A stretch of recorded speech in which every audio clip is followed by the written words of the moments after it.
কত কথা বলবে এদের সম্বন্ধে। তাহলে ভোট দেওয়ার আগে মানুষ ভাববেন না কাদের ভোট দেবেন? এই চোর, দুর্নীতিপরায়ণ, চাকরি বিক্রি করা, গরু বিক্রি করা, গরু পাচার করা, কয়লা পাচার করা, এদেরকে ভোট দেবেন না।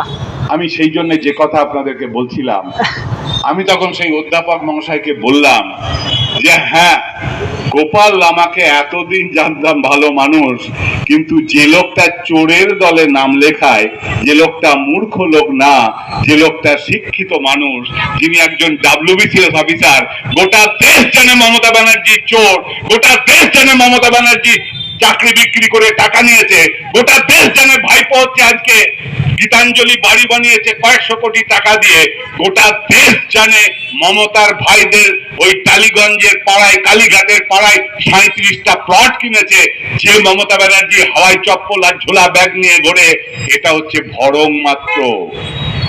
সেই দলে যখন একটা ভালো মানুষ নিজের নাম লেখে, তখন তাকে হয় বলতে হবে তিনি আর যাই হোক না কেন সৎ না, কখনোই সৎ না। তাহলে ভোট দেওয়ার আগে আপনি ভাববেন না কে এই প্রার্থী, কাকে সমর্থন করছে। আমি দ্বিতীয় প্রসঙ্গে আসছি, সেটা হচ্ছে বিজেপি। আচ্ছা, ঠিকই তো,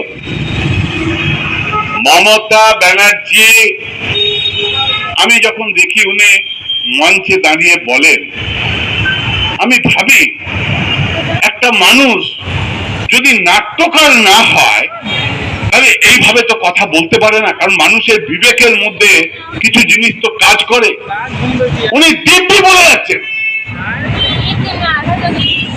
ওই হিটলারের যেমন গোয়েবেলস ছিল না, বারবার হচ্ছে মিথ্যা কথা বলে মানুষকে বিশ্বাস করাও, উনি বারবার মিথ্যা কথা বলে মনে করছেন যে ওনাকে সবাই বিশ্বাস করবে।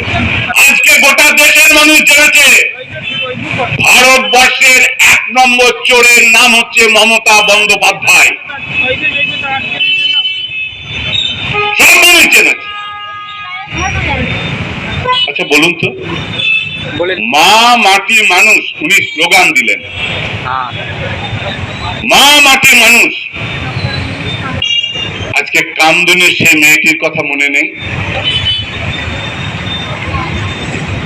যে মেয়েটি 18 বছর বয়স, সন্ধ্যাবেলায় কলেজ থেকে বাড়ি ফিরছিল, আর ওই তাদেরকে প্রশ্রয় দেয় মমতা ব্যানার্জির উকিল, এবং সেই লোকগুলো আজকে জেল থেকে মুক্ত হয়ে গেছে।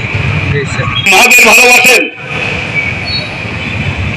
এই যে কিছুদিন আগে সন্দেশখালিতে দেখলেন তো, আমরা নিজেদের ইজ্জত চাই, আমরা নিজেদের সম্মান চাই, আমরা মা বোনদের ইজ্জত রক্ষা করতে চাই, কারণ তৃণমূলের নেতারা রাত্রি 12টার পরে সন্দেশখালীর সুন্দরী মেয়েদের ডাকতো, ফোন করে ডাকতো, নাই বাড়িতে গিয়ে বলে আসতো, বলতো পিঠে খাবো। ওরা গরমকালেও পিঠে খায়। যে মাদের এইভাবে ইজ্জত লুট হচ্ছে, তৃণমূলের নেতারা করছে, সেও তো শেখ শাহজাহান। শেখ শাহজাহান, সম্রাট শাহজাহানের পরেই তো